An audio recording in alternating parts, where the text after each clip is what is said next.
You finally reached the point where the fit of your clothes is bothering you so much that you're gonna do something about it. You don't want another shirt that like almost works. You don't want a pair of pants that looks fine until you start moving. You want your clothes to fit you better, and then poof, I show up. I tell you that tailoring your own clothes is really stupid easy. You only need to use one stitch, the straight stitch, and you're like, oh cool, I can do this. I mean, it's not like complex engineering or something really outlandish like, I don't know, the Vikings winning the Super Bowl, or even God forbid, just winning an NFC championship game. Gary Anderson. Now yes, the straight stitch is incredibly easy to do and to make on a sewing machine, but there's some little issues with it that I'm gonna help you avoid. 1, using the wrong stitch length. Now, the stitch length can kind of confuse beginners a little bit. What the stitch length is on your sewing machine is just how long each individual stitch is. So on a lot of sewing machines, you're gonna see it go from 1 all the way up to, let's say, 5.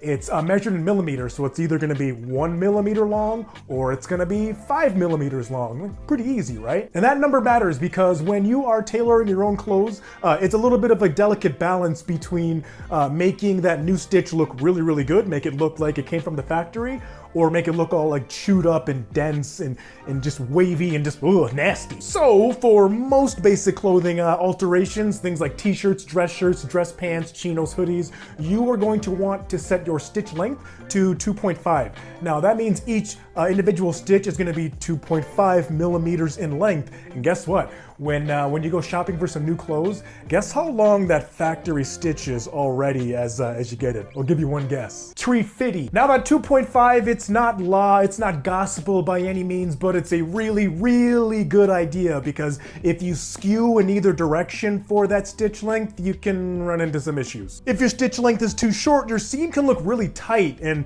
your seam's gonna look all stiff and perforated like the machine punched a whole bunch of little dotted holes in it. And that's gonna be a problem on thinner materials. Let's say you were altering a thinner dress shirt because the materials, it's gonna look all wavy and just, it's not gonna look very good. And if you set that stitch length to let's say 4 or 5, that stitch, it's not gonna be nearly as strong as it needs to be because those individual stitches, they're too wide, they're too big, so you're gonna have gaps in between the fabric. It can look really loose, and that matters a lot because it comes down to tension. That stitch isn't gonna have nearly as much tension as it should, and it might disintegrate on you. 2, oh man, pushing or pulling the fabric as you sew. No, hang on.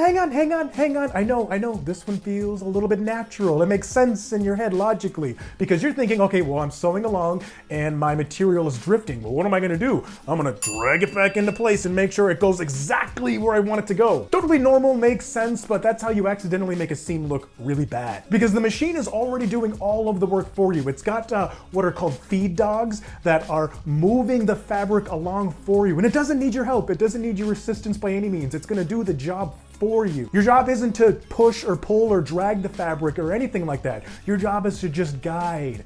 Just guide it with your hands as to where you want it to go, which direction you want it to go in. And that makes a really big difference because it's kind of like trying to help somebody walk who's wearing a backpack by dragging them by their backpack.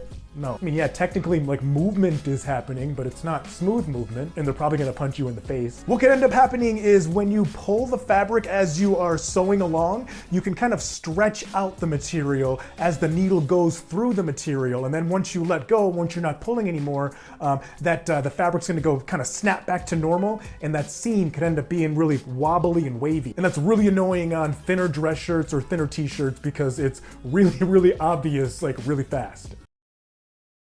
And it's tricky because as you are sewing that new seam, everything's gonna look perfectly fine. It's gonna look completely normal. It's gonna look straight. It's gonna look perfect to you. But as soon as you are done, you're gonna lay it out on the table and you're gonna go, I made a mistake. And that's the part that gets people. The stitch technically can be straight, but the fabric is anything but straight. Some fabrics stretch more than others, and others are gonna stretch less than others. And really what that comes down to is you are moving you're stretching out the material while also locking in a stitch, and you're locking that material into place as you put in that stitch, which causes the waviness. 3. This one's a big one, not backstitching at the end and the beginning. Now a straight stitch, it's really strong, but it doesn't automatically like lock itself into place or anything like that. At the start and the end of your seam, once you start sewing and once you end sewing, you want to lock in that stitch with a backstitch. And that just means that you sew a couple of stitches forward, you press down and hold the backstitch lever on your machine. It's gonna reverse the direction of your machine. You're gonna sew backwards by a couple stitches, and then you're gonna continue on forward just like nothing ever happened. 4. Oh man, not pressing that seam flat. Now I get it, I get this one. I hate ironing a lot, I hate it.